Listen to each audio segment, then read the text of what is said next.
Olá amigos do canal, muito bom dia, Dr. Wagner Pedro gravando mais um vídeo para o nosso canal.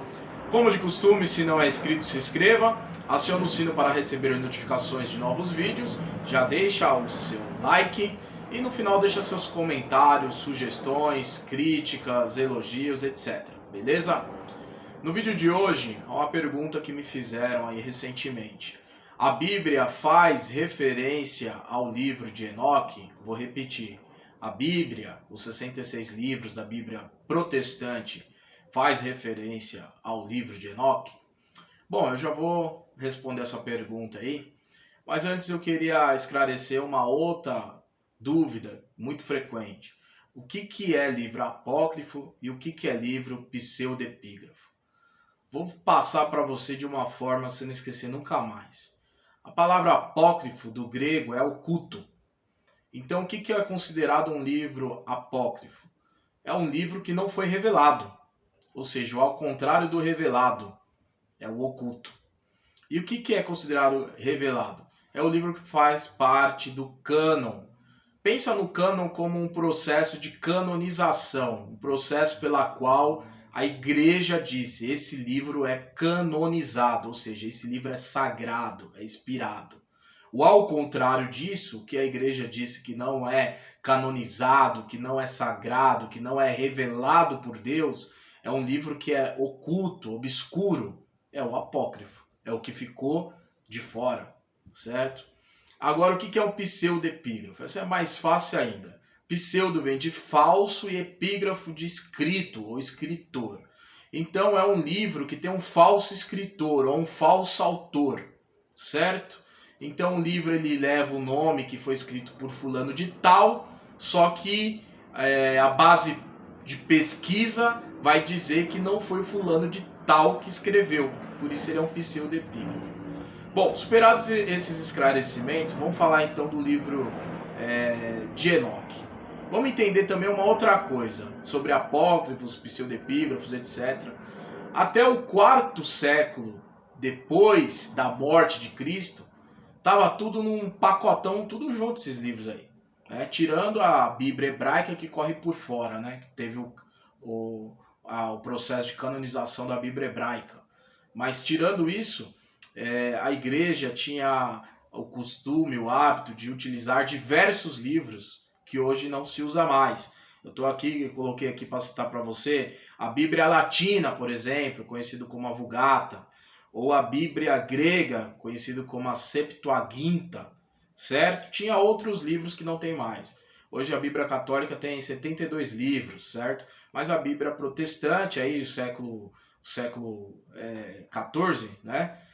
Da Reforma Protestante, você vai observar que ficou o cânon com 66 livros. Mas vamos ao que interessa, né? Vamos lá.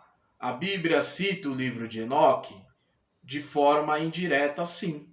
Não tem como negar. Exemplo, Evangelho de Mateus 19, 28, diz lá: em verdade vos digo que vós que me seguires, quando na regeneração, o Filho do Homem há de se assentar no trono da sua glória. E aí você vai lá no primeiro livro de Enoque, 69, capítulo 69, 39, vai dizer: e ele assentou-se sobre o trono de sua glória, e a parte principal do seu julgamento foi designada a ele, o Filho do Homem. Quer dizer, tanto em Mateus como em Enoque está falando do trono da glória de Cristo. Outro exemplo, carta de Judas 1,14, diz lá: e destes profetizou também Enoque, o sétimo depois de Adão, dizendo: eis que é vindo o Senhor com milhares de seus santos. Então a carta de Judas fala que é vindo o Senhor com milhares de seus santos. Aí você vai lá para 1 Enoque, capítulo 1, versículo 12, vai dizer lá: eis que ele vem com dezenas de milhares dos seus santos para executar julgamento sobre os pecadores. Então no livro de Enoque também vai citar milhares dos seus santos. Outro exemplo, para nós fechar aqui também, a primeira carta de Pedro, né? 1 de Pedro 3,19, vai falar que Jesus, né, no qual também foi e pregou aos espíritos em prisão. Aí o que a teologia enoquiana vai dizer?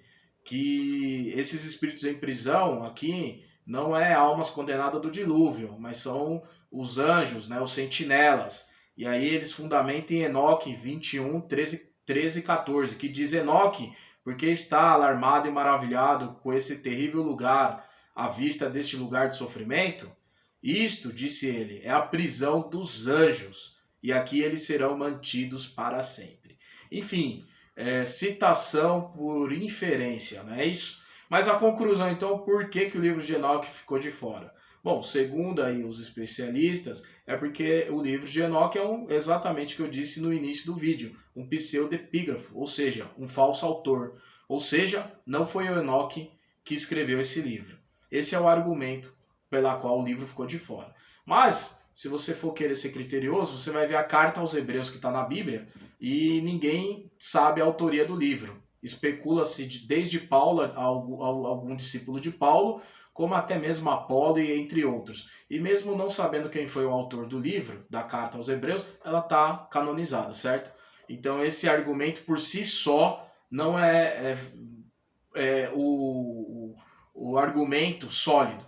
Eu já parto do princípio de que a teologia enoquiana ela não combina com os livros, 66 livros canonizados na Bíblia, não combina, principalmente no que diz respeito à angelologia, certo?